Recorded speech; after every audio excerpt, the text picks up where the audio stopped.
रब इरशाद फरमाता है अकीमुस्सलात व आतुज़्ज़कात। इस आयत का तर्जुमा है कि नमाज कायम करो और अपने मालों की ज़कात अदा किया करो। अल्लाह तबारक व तआला कुरान अज़ीम में जिस तरह से नमाज का ज़िक्र इरशाद फरमाया है, इसी तरह से ज़कात का भी ज़िक्र इरशाद फरमाया। माह शाबान, माह रमज़ान के महीने में 2 हिजरी में ज़कात नाजिल हुआ, ज़कात फ़र्द हुआ और रमज़ान के महीना रोज़ा भी 2 हिजरी को ही फ़र्द हुआ।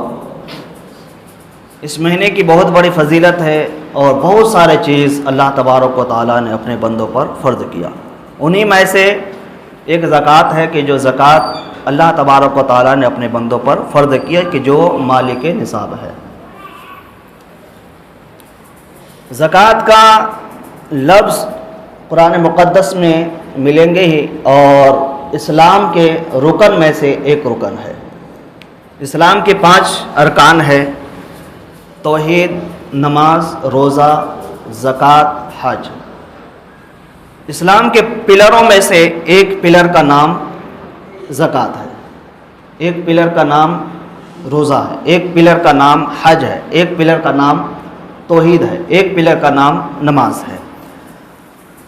तो इस्लाम की बुनियादी चीज़ों में ही अल्लाह तबारक व तआला ने ज़कात का एक पिलर रखा है।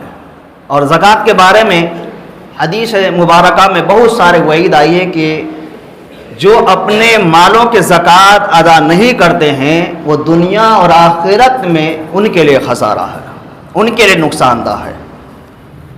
अल्लाह तबारक व तआला ने जिसको माल दिया, अल्लाह ने जिसको मालिक निसाब बनाया, अगर वो माल से अपने ज़कात को अदा नहीं करता है तो अल्लाह तबारक व तआला उन पर उनके बारे में बहुत सारे वईद नाजिल फरमाए और उनके बारे में आखिरत में बहुत बड़ा सख्त अज़ाब है। एक मालदार शख्स रहा करते थे, बहुत सारे माल उनके पास जमा हो गए, लेकिन वो अल्लाह के रज़ा के लिए अल्लाह के हुक्म पर नहीं चलता और वो अपने मालों की ज़कात अदा नहीं करते थे। लोगों ने कहा कि तुम पर ज़कात फ़र्ज़ हो गया है, तुम अपने मालों की ज़कात दो। तो वो शख्स ने कहा कि अगर मैं अपने मालों के ज़कात दूंगा तो मेरा माल कम हो जाएगा। माल हमने जमा किए, ये माल मेरा है तो मैं इसको क्यों निकालूं? साल गुजरते ही मालों के ज़कात जिस पर हो जाता है तो उस पर निकलना वाजिब होएगा। अब वो बंदा नहीं निकाल रहा था और इत्तफाक ऐसा हुआ कि मौत एक दिन हर किसी के लिए मुकर्रर है, मौत आनी है, उसका इंतकाल हो जाता है। वो उस शख्स का इंतकाल हुआ तो उनके करीब एक रिश्तेदार ने उनको ख्वाब में देखा।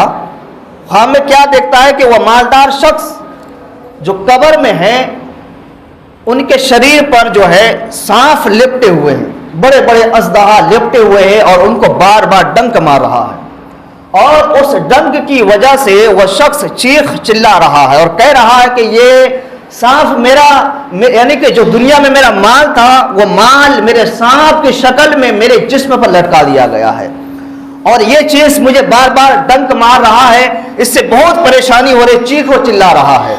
तो सुबह हुआ, उसके वो रिश्तेदार जिसने ख्वाब देखा तो उसने क्या किया कि एक आलिम दीन के पास गया और जाने के बाद उसने अपने ख्वाब को बताया।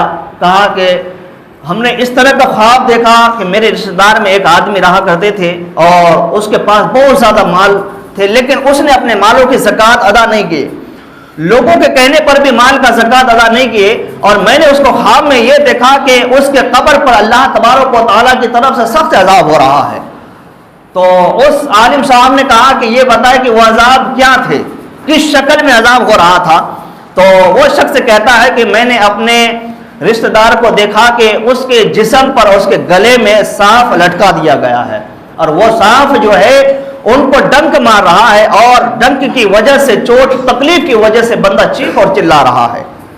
तो वो आलिम साहब ने कहा कि रसूलुल्लाह सल्लल्लाहु अलैहि वसल्लम ने इसके बारे में पहले इरशाद फरमाया है कि जो अपने मालों की ज़कात अदा नहीं करेगा, कल क़यामत के दिन अल्लाह तबारक व तआला उनके मालों को एक गंजा सांप के शक्ल में उसके गले में लटका दिया जाएगा, और वो सांप जो है उनको डंक मारता रहेगा, और उनके डंक इतना खतरनाक, इतनी शदीद दिक्कत वाले तकलीफ होंगे कि अगर वो सांप अगर किसी पहाड़ पर डंक मार दिया जाए तो उस डंक की वजह से वो पहाड़ रेजा रेजा हो जाएगा, इतना खतरनाक वो सांप होगा।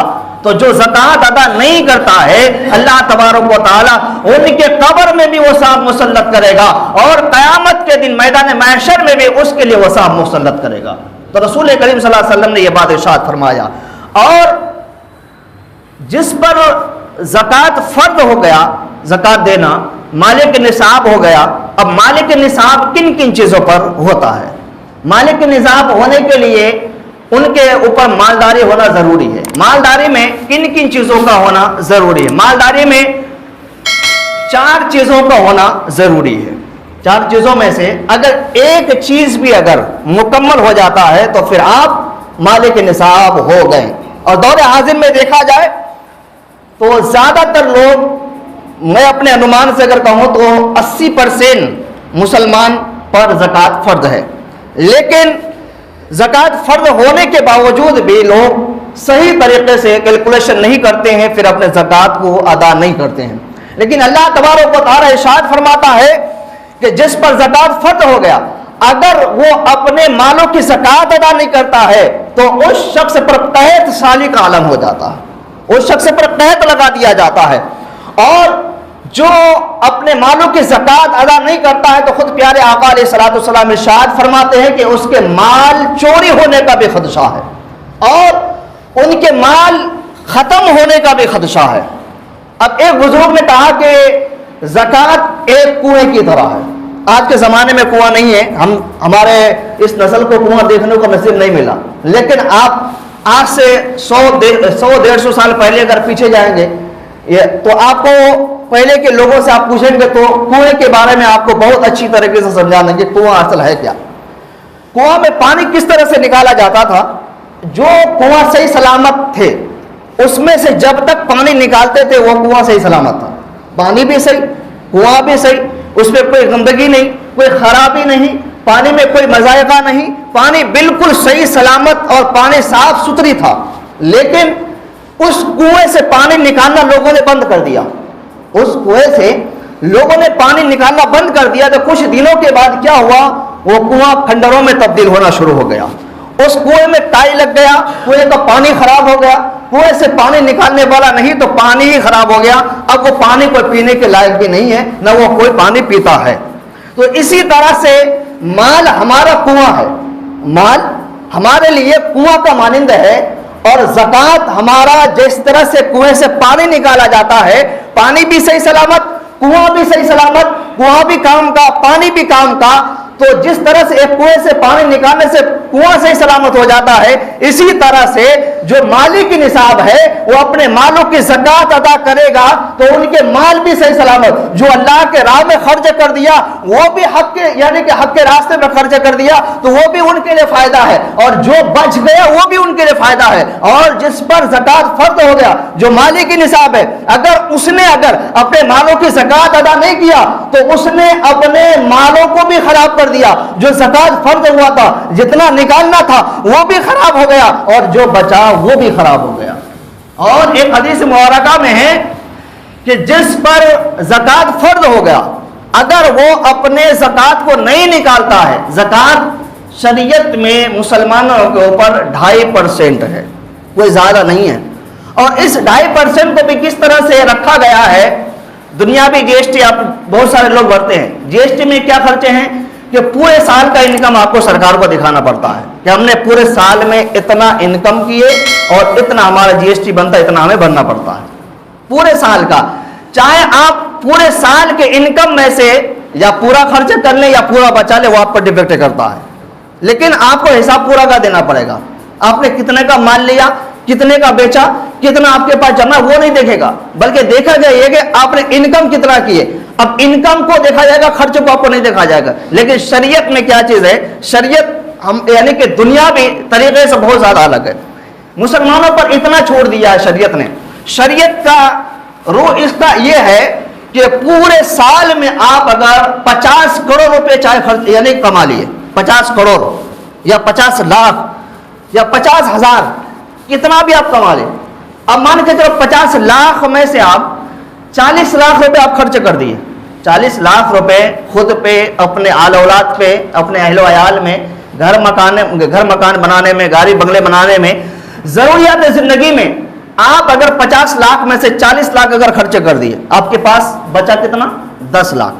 अब 10 लाख रुपए का ही आपको ज़कात लगेगा, ना कि उस 40 लाख का पर ज़कात लाजिम होता है।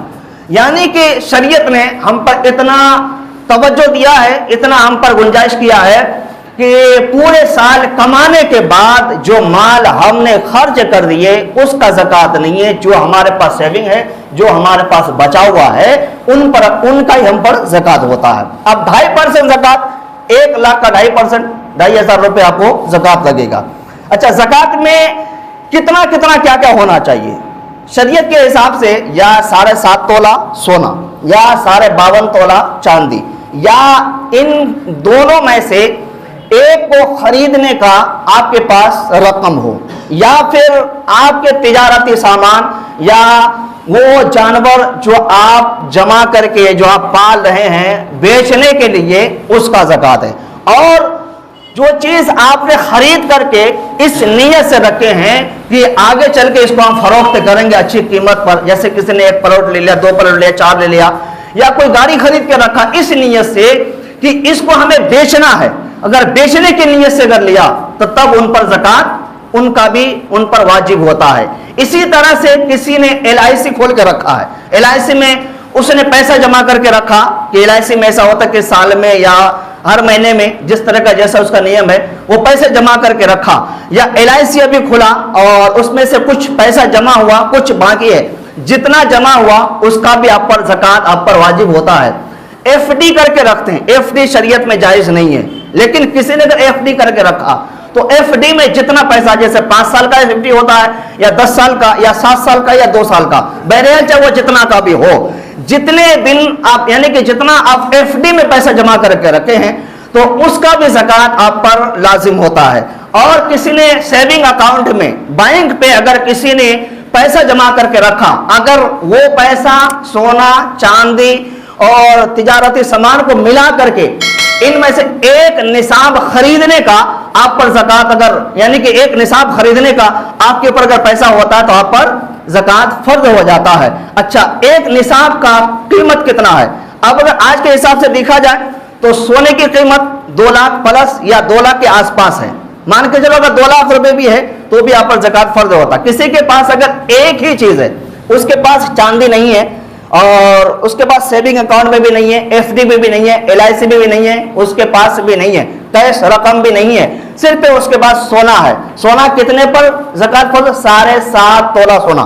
किसी पर 2 तोला हो या 3 तोला हो या बल्कि 7 तोला, आधा तोला अगर सोना नहीं है तो उन पर ज़कात फर्ज नहीं होता है। और किसी के पास सोना नहीं है, सिर्फ उसके पास चांदी है। चांदी कितना? 52.5 तोला चांदी।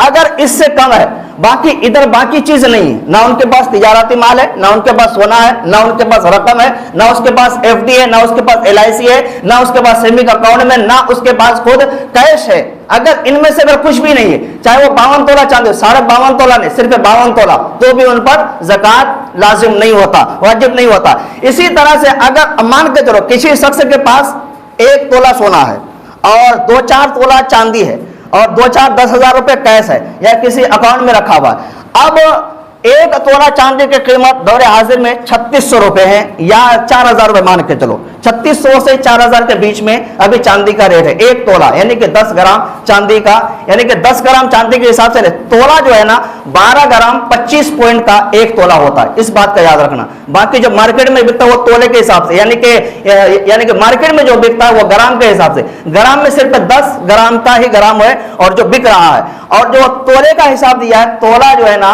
12 ग्राम और 25 पॉइंट 1 तोला होता है। इस हिसाब से अपने चांदी को नाप करके वजन करके इस मुताबिक आप पर ज़कात लाजिम होता है। अब किसी के पास सिर्फ 2 तोला सोना है, और 10 तोला या 5 तोला या 2 तोला उसके पास चांदी है, ज़कात उन पर फर्ज हो जाता है। क्यों कि एक निसाब को खरीदने का उसके पास रकम होना चाहिए। अब 4,000 के अगर हिसाब से अगर लें तो चांदी का 52 तोला चांदी का कितने हो जाएंगे? 1 तोला सोने से भी कम का पैसा हो रहा, 1 तोला, क्योंकि सोना जो है ना 2 लाख रुपए है। अब 2 तोला सोने का कीमत कितना हो गया? 4 लाख हो गया। अब यहाँ पे अगर 2, 4, 5 तोला चांदी है तो प्लस हो गया। अब उसके आज के जमाने में हर किसी के पास 50-60 हज़ार 1 लाख रुपए तो हर किसी के पास होता है, या अकाउंट में जमा होगा, या FD होगा, LIC होगा, या कैश में होगा। अब इन सब पैसों को जमा करके उस पर 25% निकालना ज़कात उन पर फर्ज है। अब किसी के पास सब चीज है, माल भी है, तिजारती सामान। अब किसी के पास कोई यानी कि दुकान चला रहा है, किसी के पास फला दुकान है, सीमेंट का दुकान है, मोबाइल का दुकान है, फला का दुकान है, फला का दुकान है। अब उसमें ये हम देखेंगे कि हमारे दुकान में कितना कितना सामान है, इनका कैलकुलेशन हम करेंगे, इनका कैलकुलेशन कितना होता है। अगर इन दुकान के सामान में अगर 1 लाख रुपए अगर हुआ, 1 लाख रुपए अगर कैलकुलेशन किया उस दुकान में, अगर जाहिर सी बात है आजकल दुकानों में 1 से 1.5 लाख रुपए का तिजारती सामान हमारा रखा रहता है, तो भी उन पर ज़कात फर्ज हो जाता है। तो उस दुकान के सामान को लेना है कि इनका कैलकुलेशन के मान के चलो 1 लाख रुपए हुआ। अब किसी के पास 1 तोला सोना है, 3 लाख हो गया। अब बाकी जो है 10-5 तोला उसके पास चांदी है, 4,000 के हिसाब से लेंगे तो भी हम पर ज़कात फर्ज हो जाता है। अब किसी के पास बकरियां हैं, बकरियां किस काम के? अब वो बेचने के लिए, अब जो कुर्बानी का जो बकरियां है, जो कुर्बानी करने के लिए यानी कि बकरीद में कुर्बानी करने के लिए जो बकरियां पाले उसके ज़कात नहीं, क्योंकि वो ज़रूरियात ज़िंदगी में से आ रहा है। अब इसी तरह से किसी के पास 2, 3, 4, 5 एक से ज्यादा या 2, 3, 4, 5 प्लॉट हो, अब वो उस प्लॉट को उसने इसलिए लिया, अभी एक उनका घर बना हुआ है, जिस घर में रह रहा है, तो उसमें से उसका ज़कात नहीं है। उसका ज़कात क्यों? कि वो ज़रूरियात ज़िंदगी में से है, जो ज़रूरियात ज़िंदगी जिसको हम रोज़ यानी कि रोज़ उसको हम यूज़ करें। घर मकान चाहिए, एक गाड़ी चाहिए। अब किसी के पास इसी तरह से 2 गाड़ियां हैं, एक गाड़ी चला रहा है, एक गाड़ी सिर्फ रख दिया है, एक गाड़ी किसी काम का नहीं है, कोई यूज़ का नहीं है, तो उस गाड़ी का भी उन पर ज़कात है। अब किसी के पास 2 मकान है, अब एक मकान तो यूज़ कर रहा, एक मकान उसकी ज़रूरियात ज़िंदगी में से अच्छी तरह से मेंटेनेंस हो रहा, लेकिन दूसरा मकान है उसका कोई यूज नहीं कर रहा, उसका कोई किराएदार भी नहीं है, तो उस मकान का भी आप पर ज़कात लाजिम हो जाएगा। इसी तरह से आपके पास प्लॉट वगैरह खरीद करके रखे हैं बेचने के लिए कि अभी इसको हम 5 लाख रुपए में दिए, 2 साल, 5 साल, 10 साल में अब इसकी कीमत 2 गुना हो जाएगा, 3 गुना हो जाएगा। तो चाहे तो आप हर साल उनकी ज़कात निकालें, हर साल। यानी कि मान के चलो इस बार हमने, पिछले साल हमने प्लॉट लिया 10 लाख रुपए का, अब इस साल उनकी कीमत हो गया 15 लाख, तो अब 10 लाख का हमने लिया था, अब कीमत है 15 लाख, तो अब इस साल के रेट के मुताबिक उनकी ज़कात का आपको निकालना पड़ेगा। अगर अगले साल बेचना है उसकी कीमत आप 20 लाख रुपए, अगर यानी कि पिछले साल से इस साल तक अगर ज़कात आपने दे दिया, अब अगले साल फिर आप आया, अगले साल में क्या हो कि आप उस प्लॉट को बेच दिए, कितने में बेचे? 15 यानी कि 20 लाख में। अब 20 लाख में बेचे, 1 साल का ज़कात आपने दे दिए, अब ये साल का ज़कात आपको 20 लाख का देना पड़ेगा, 25% निकाल करके आपको देना पड़ेगा। ज़कात का मैटर इस तरह से है। और ज़कात और फितरा सदका 3 तरह का, या 3 रुकन है, लेकिन है एक पेड़, लेकिन ये निकले हुए शाखे हैं, निकले हुए, जैसे एक पेड़ लगा रहता है, शाखे अलग अलग होता है, वो पेड़ चारों तरफ छांव फैलाता है, चारों तरफ लोगों को दूर से बचाता है, तो है ये एक ही चीज, लेकिन ये इसका तरीका अलग अलग है। ज़कात जो मालिक निसाब है उन पर फर्ज होता है, जिसके पास साढ़े 52 तोला चांदी खरीदने से कम का पैसा है, सोना भी नहीं है, तिजारती माल भी नहीं है, बकरी वगैरह भी नहीं, जानवर इतने नहीं है, तो उन पर ज़कात लाजिम नहीं होता, उन पर फर्ज नहीं होता। हाँ, उन पर फितरा फर्ज यानी कि वाजिब होता है। फितरा फी आदमी 2 किलो 48 ग्राम गेहूं फी आदमी पर फितरा है। कितना? 2 किलो 48 ग्राम। अब आजकल के हिसाब से शायद 30 या 32 रुपए किलो गेहूं चल रहा है। अब उसी हिसाब से अगर 30 के मान के चलो तो 30 दूना 60 रुपए, या 61 रुपए मान के चलो, आगे पीछे 61 रुपए, या आप अच्छी तरह से मार्केट में थोड़ा उनका रेट पता कीजिए और उसके बाद अपना फितरा ना दीजिए। अच्छा, गेहूं कौन सा होना चाहिए? 3rd क्वालिटी का या लो क्वालिटी का या फिर 1st क्वालिटी का? गेहूं जो है अच्छी क्वालिटी का होना चाहिए। ऐसा नहीं कि जो 20 रुपए चल रहा है वो मार्केट में उसी के हिसाब से हमने दे दिए, बल्कि अच्छी क्वालिटी, क्योंकि राय खुदा में वो माल देना चाहिए जो अच्छा हो। हजरत अली रज़ियल्लाहु ताला ने जब अपने मालों के सदका करते थे, अल्लाह की राह में खर्च करते थे, तो सिक्कों में, अशरफियों में वो पैसे ढूंढते थे, वो सिक्के निकाल जो अच्छा और साफ सुथरा हो। लेकिन सिक्का तो एक ही है, ये भी 1 रुपए का, वो भी, लेकिन जो चमक दमक वाले होते तो वो उसको निकालते थे। राय खुदा में अगर कोई माल यानी कि कोई अनाज अगर सदका करते राय खुदा में जो देते थे, तो अच्छे क्वालिटी का निकाल करके राय खुदा में खर्च करते थे। तो ये सहाबाए कराम का तरीका है। तो हमें अच्छे क्वालिटी का गेहूं जो है, गेहूं के हिसाब से हमें पैसा देना है।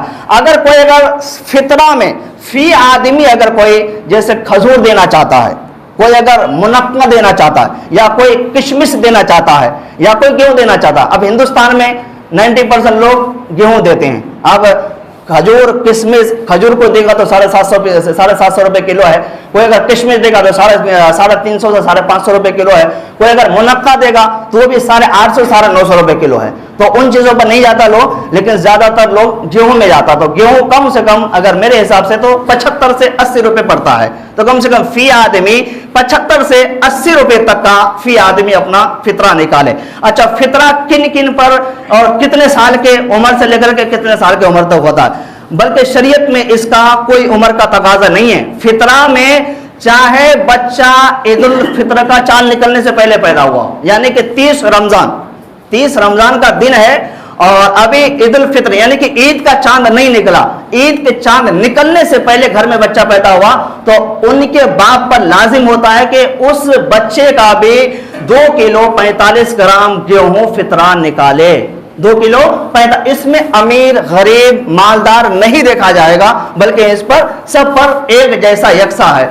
अब आइए, निफली सदका और एक होता है सदका। निफली सदका क्या है? राय खुदा में दे देना अपने जेब से। ना उनको हम फितरा समझ के देंगे, ना उनको हम ज़कात समझ करके देंगे, बल्कि राय खुदा में खुश दिली से देना। जैसे हबीसत तराबी सुनाते हैं तो उनको देना ये भी जायज़ है, निफली सदका। और एक होता मन्नती सदका। मन्नती सदका क्या? किसी ने एक इरादा किया कि या अल्लाह हमारा फला काम हो जाएगा तो हम 1000 रुपये राय खुदा में खर्च करेंगे, या मस्जिद में डालेंगे, या मदरसे में देंगे, या किसी गरीब को देंगे। अब उसने जिस इरादे से उस पैसे को उसने कहा था, जो मन्नत मांगा था, वो उसको उसी इरादे से देना। किसी ने मन्नत मांगा कि अल्लाह हमारा फला काम हो जाएगा, हम 1000 रुपये, 500 रुपये, 200 रुपये, चाहे जितना भी हो, हम मस्जिद में देंगे, तो वो मस्जिद में ही दे सकता है, वो मदरसे में नहीं दे सकता, वो किसी दूसरे को नहीं दे सकता, क्योंकि उसने मन्नत में जिस चीज का जिक्र किया है उसको उसी में लगना चाहिए। किसी ने अगर निफली सदका यानी कि खुश दिली से देना चाहता, या इमाम साहब को दे, या हाफिज साहब को दे, या मस्जिद को दे, या किसी गरीब मिस्किन गुरबा फुक़हा को दे, या मदारिस को दे, कहीं पे भी दे सकता है। अच्छा, ये चीज अब हम दे किस किस को? बहुत सारे लोग क्या करते हैं, वो ज़कात निकाला, कैलकुलेशन तो उतना माशाल्लाह बहुत अच्छे कर लेते हैं, उसी हिसाब से कैलकुलेशन सही से नहीं निकाल। बहुत सारे मुसलमान है कैलकुलेशन नहीं करते अपने मालों का। मैं कह रहा हूं कि हर मुसलमान अगर शरीयत के दायरे में अगर कैलकुलेशन करके अगर सही तरीके से अगर ज़कात निकालेगा, तो हमारे आसपास कोई गरीब इंसान नहीं रह सकता, कोई गरीब इंसान नहीं रह सकता, क्योंकि हम उसको उतना दे देंगे। लेकिन हम लोग क्या है कि उनमें से 10% भी अगर नहीं निकालते, बस जितना हुआ मन मर्जी के हिसाब से निकाल करके वो दे दिए। अब किस किस को देने? कोई मांगने वाला आया उसको दे दिया, कोई ये है उसको दे दिया, फला मदरसे वाले आए उसको दे दिए, वो वाले आए उसको दे दिए, हाँ ये पहचान के हैं उसको दे, उनके पहचान के हैं वो दोस्त के वाले गया हम उनको दे दिए। ऐसा नहीं है। ज़कात का पैसा तफ्शीश करके देना चाहिए, पता करके देना चाहिए, नहीं तो वो आपका ना ऊपर का रहेगा ना बीच का रहेगा, ना ऊपर का ना नीचे का, बल्कि बीच का रह जाएगा, लगेगा ही नहीं। अब जो फकीर 3 तरह का है, फकीर 3 तरह का। एक फकीर वो जो मांगने के लिए आता है और उनके पास 52.5 तोला अगर चांदी खरीदने का रकम, या उसके पास चांदी हो, या 7.5 तोला सोना, या उनके पास उतना रकम हो, या तिजारती माल हो, वो एक बहुत सारे फकीर क्या वो पेशा बना लेता है कि नहीं हम मांग के ही खाएंगे, हम मेहनत ही नहीं करेंगे। अगर उनको अगर किसी ने ज़कात दिया तो फिर वो ज़कात नहीं लगने वाला। ज़कात किन को लगेगा? कि जो मालिक निसाब नहीं है, जो ज़कात का हकदार है, आप उन्हीं को ही देना पड़ेगा। अगर जो ज़कात का जिस पर ज़कात लेना वाजिब नहीं है, जो उस कैटेगरी का नहीं है, अगर उसको हम देते तो फिर ज़कात नहीं लेगा। एक दूसरा वो फकीर, ये पहला कैटेगरी, दूसरा कैटेगरी वो है। दूसरा फकीर वो जो मांगने के लिए आता है, बल्कि वो उनके पास कुछ भी नहीं है, वो मालिक निसाब नहीं, ना उनके पास 52.5 तोला सोना यानी कि 52.5 तोला चांदी, ना 7.5 तोला सोना, ना इनके बराबर में रकम, ना उनके पास तिजारती माल।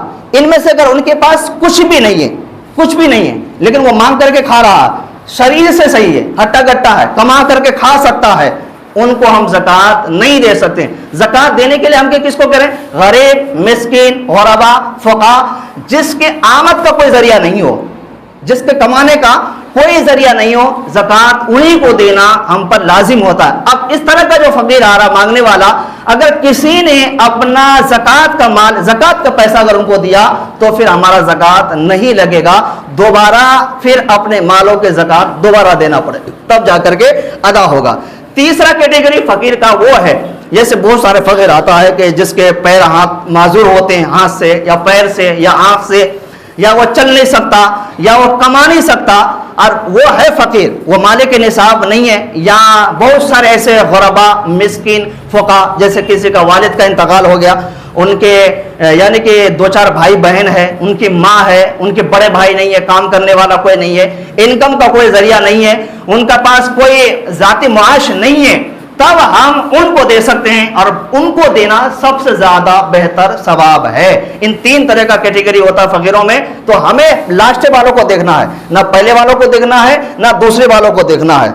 हम लास्ट वालों को कौन माजूर होना चाहिए, उनके लिए कोई यानी कि दूसरा यानी कि दूसरा जो है ना कमाई का जरिया ना हो, उनको हम अपने माल का ज़कात उन्हीं को दें। अब आइए एक मसाइल की तरफ, रिश्तेदारों में किन किन को ज़कात का माल दे सकते हैं और किन को नहीं दे सकते हैं।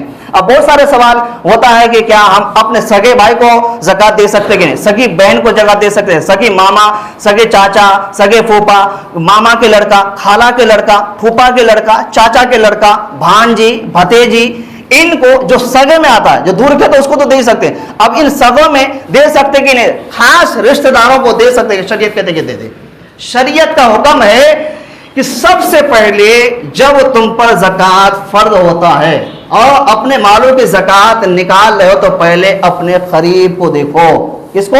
अपने करीब को देने से 2 सवाब मिलता है। दूर को देने से 1 सवाब, करीब को देने से 2 सवाब। हाँ, अगर इन रिश्तेदारों में जैसे सगे चाचा को दे सकते हैं, सगे खालों को भी दे सकते हैं, सगे फूफा को भी दे सकते हैं, और सगे भाई को दे सकते हैं, भाई के बेटे यानी कि भतीजे को दे सकते हैं, भांजा को दे सकते हैं, भतीजे को दे सकते हैं, चचेरा, खलेरा, ममेरा, फपेरा, ददरा, जितने भी भाई बहन है सबको दे सकते हैं।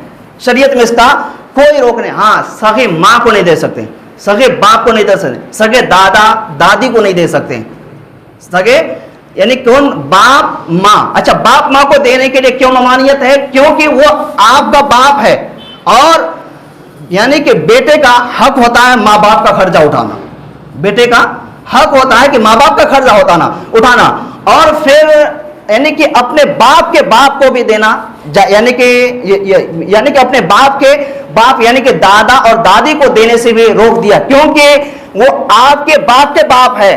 तो जिस तरह से आप अपने बाप का खर्चा उठाते हैं, अपनी माँ का खर्चा उठाते हैं, इसी तरह से अपने दादा और अपने दादी का भी खर्च उठाएं अपने माँ बाप के साथ साथ। बल्कि इन 2 को छोड़ करके सगे भाई अगर कोई गरीब है और उनके पास जरिया मुआश नहीं है, कोई कमाई का जरिया नहीं है, वो गरीब हो गया है, तो हम उनको वैसे भी मदद करना चाहिए।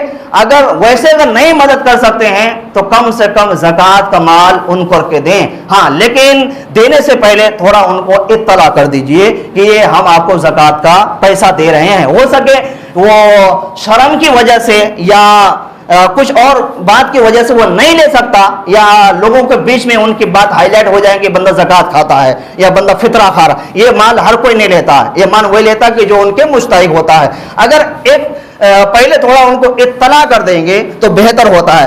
अब अगर एक मसला ये भी है, बगैर कह के भी दे सकते हैं, बगैर कह के भी, बगैर इत्तला के भी दे सकते हैं, लेकिन शरीयत ने इसका रूह अलग से लिया है। शरीयत ने इसका रूह क्या लिया है?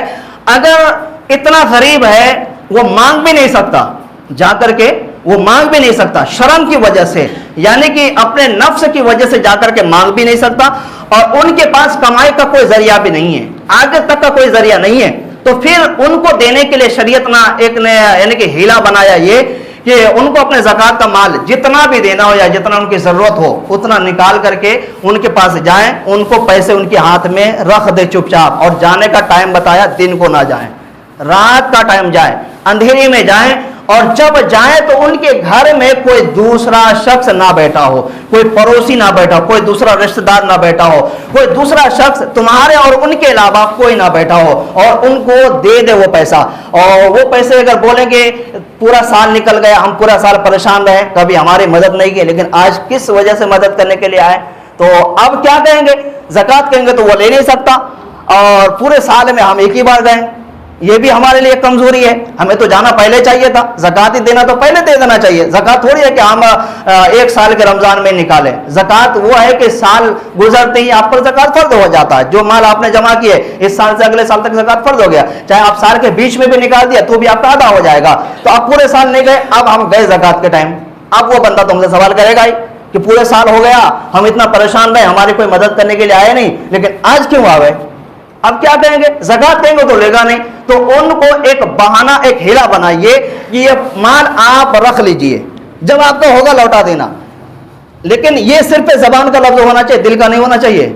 अगर दिल का होगा, दिल में ये रख के चलो 10,000 रुपये दे करके किसी से कोई परेशानी होगी जा करके ले लेंगे खर्च करके, ये इरादा किया तो फिर आपका ज़कात नहीं लगेगा। इरादा ये करना, सिर्फ जबान से कहना है, उनको तसल्ली देना, लेकिन हमेशा हमेशा के लिए वो 10,000 रुपये आप उनको दिए, उन पर कभी आपको एहसान नहीं जताना पड़ेगा, कभी किसी दूसरे का बात बोलना नहीं पड़ेगा, कभी उनको कोई इतना इत्तफाक अल्फाज भी जबान से निकल जाए, कोई झगड़ा या लड़ाई हो जाए, तो वो 10,000 आपने जो ज़कात, आपने तो ज़कात का दिया क्योंकि आप दिल के इरादे से दिए, और उनको लेने की वजह से जबान का इस्तेमाल किए कि जब आपका होगा दे देना। अब उस बंदे का अगर जब होगा, अगर वो पैसा लौटाता है, अगर वो पैसा लौटा, लेकिन आप अगर नहीं मांगेंगे तो हो सके वो बंदा भूल भी जाए। पैसा ऐसा चीज है, बंदा भूल भी जाता है बहुत जल्दी, लेने के बाद फिर भूल जाता, देना भूल जाता है। तो इसी तरह से आपको लेने का इरादा, हाँ, अगर 1 साल 2 साल 10 साल 5 साल के बाद वो 10,000 रुपये आपको लौटाया, अब वो 10,000 रुपये आप क्या करेंगे? वो पैसा हम खुद रख लें या फिर किसी और को देना है? अगर वो पैसा अगर उसने मुझे 1 साल के बाद या 2 साल के पास लौटाया, तो उस पैसे को क्या करना? जिस तरह से उसने दिया, इस हाथ से दिया तो इसी हाथ से पकड़ करके फिर किसी और को दे देना है, जो ज़कात के मुस्तहिक है। शरीयत ने हमें कितना अच्छी तरीके से समझाया, जिंदगी जीने का, लोगों की मदद करने का क्या क्या तरीका हमें बताया है। अब 10,000 रुपये हमने उनको दिए, हमारा सवाब कब से शुरू हुआ? जब हमने इरादा किया, जब तक वो 10,000 का इस्तेमाल किया, जब तक वो मालदार रहा, तब तक वो सवाब हमसे मिलता रहा। वो मालदार हो गया, हमारे 10,000 की वजह से हमें भी उनका सवाब मिलेगा। अब वो भी मालदार हो गया, वो भी ज़कात देगा, और वो 10,000 रुपये हमारे पास आया, फिर हम किसी और को दे दिए, हमारा सवाब इधर भी, हमारा सवाब इधर भी, हम हो गए बीच में। तो हमें सवाब कमाने का इतने अच्छे अच्छे मौका शरीयत ने हमें दिया है, इसका कोई अंदाज़ा लगा नहीं सकता। इंशाअल्लाह फिर अगले जुमा जो है इसके ज़कात के बारे में और कुछ मसाइल बाकी रह गया वो बयान करेंगे। 3 मसाइल हमारे पास अभी है। कुछ नौजवान और कुछ हजरात हमसे पूछे थे कि नमाज के बाद सर पे हाथ रख करके क्या पढ़ते हैं, सीने में हाथ रख के क्या पढ़ते हैं, और हर फ़र्ज नमाज के बाद अब हमें देखोगे कि कलमा तैयबा का जिक्र हम ज़ोर से करते हैं, जैसे ला इलाहा इल्लल्लाह।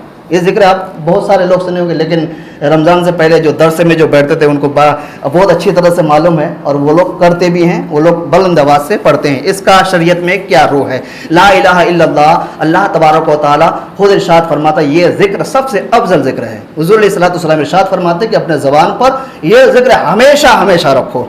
इस जिक्र का सवाब क्या है कि ये ला इलाहा इल्लल्लाह, एक तो हम ज़र्ब लगाते हैं, और ये ज़र्ब लगाने का एक वजीफ़ा मान के चलो, एक वजीफ़ा जैसे ला इलाहा इल्लल्लाह, इधर से घुमा करके दिल के तरफ हमें ज़र्ब लगाना है। दिल के तरफ ज़र्ब क्यों लगाते हैं? ये सूफियान इकराम, औलिया इकराम अपने मुरीदीन को, अपने शागिर्दों को जमा करके बीच में एक शख्स खड़ा होता था, और वो इतने जोर से कहते थे कि इंसान का पूरा जिस्म हिल जाता था, पूरा जिस्म हिल जाता। बल्कि इस जिक्र में जिस्म को हिलना चाहिए और दिल पर खूब जर्ब लगना चाहिए, दिल पर इसका असर होना चाहिए। इससे क्या होता है? दिल हमारा पाक होता है, दिल हमारा साफ होता है, और इसके सवाब बेशुमार इसका सवाब है। दूसरा चीज़ कि हम फिर उसके बाद सीने में हाथ रख के, सीधा हाथ को दिल के ऊपर रख करके आयतल कुर्सी पढ़ते हैं। इनके बहुत सारे फजाइल है, इनके बयान कीजिए तो वक्त कम बढ़ जाएगा, इतनी बड़ी फजाइल है। आयतल कुर्सी के बारे में आया कि कोई शख्स अगर हर फर्द नमाज के बाद एक मर्तबा आयतल कुर्सी पढ़ता है, वो मरने से पहले जब तक अपना मकाम जन्नत में नहीं देखेगा तब तक वो बंदा मर नहीं सकता। और जन्नत में जाने से उनको एक ही चीज रोक सकती है, उसके लिए मौत है। अब आखिरत में तो मौत का कोई सवाल ही नहीं है।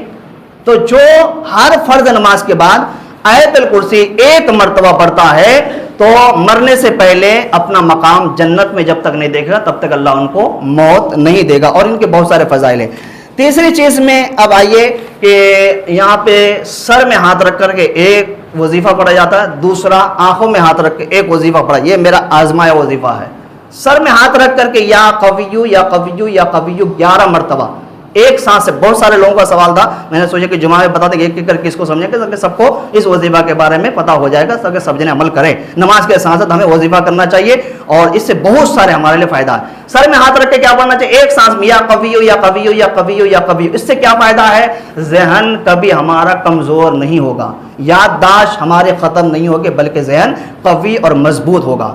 या नूरो। अब दूसरा जो है ना, हाथ अपने आंखों के ऊपर रख करके या नूरो पढ़ना। क्या पढ़ना है? या नूरो। कितने मरतबा? 11 मरतबा एक ही सांस है। या नूरो या नूरो या नूरो या नूरो या नूरो या नूरो, लास्ट में या नूर बोलना है 11 मरतबा। जिसको समझ में नहीं आए बाद में पूछ सकते हैं अच्छी तरह से, वक्त कम है, वक्त ज्यादा, इसलिए मैं जल्दी बता रहा हूँ। या यहाँ पे रख के पढ़ना, ये हो गया। और दिल में हाथ रख के एक चीज और बता रहा हूँ, हार्ट का आज बहुत ज्यादा मरीज है, हार्ट बहुत ज्यादा गिर रहा है। हार्ट लोगों के ऊपर, नौजवानों पर, कम उम्र के लोगों पर हो रहा। जिसने आयतल कुर्सी दिल में रख करके पढ़ा और पढ़ने के बाद फिर दिल में फूंक मारा, यानी कि पढ़ करके फूंक मारा, तो हार्ट का चांस कम हो जाता है।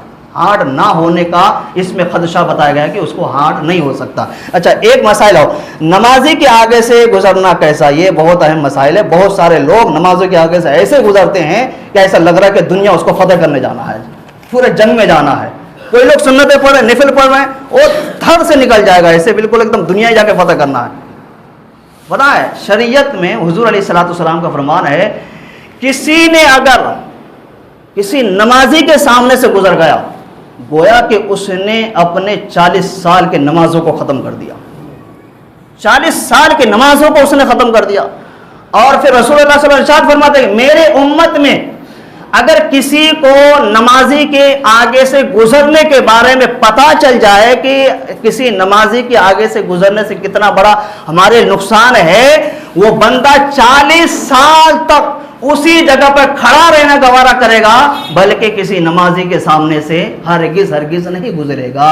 इतना बड़ा वईद आइए। तो अब बताएं, हमारी नमाज 40 साल का तो है नहीं, 80 साल हो गए, 40 साल की नमाज नहीं है, और हम नमाजी के सामने से गुजर गुजर करके अपने नमाजों को बर्बाद कर रहे हैं, अपने नेकियां ख़त्म कर रहे हैं। तो खुदारा अपने नेकियों को ख़त्म ना करें।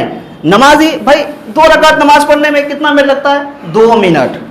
2 मिनट हम इंतज़ार कर लें, 2 मिनट तो लगता है। या 4 पढ़ेंगे तो 4 मिनट, तो 4 मिनट में हम उस नमाजी के सामने से जाकर के दुनिया नहीं फतेह कर सकते, दुनिया नहीं फतेह कर सकते।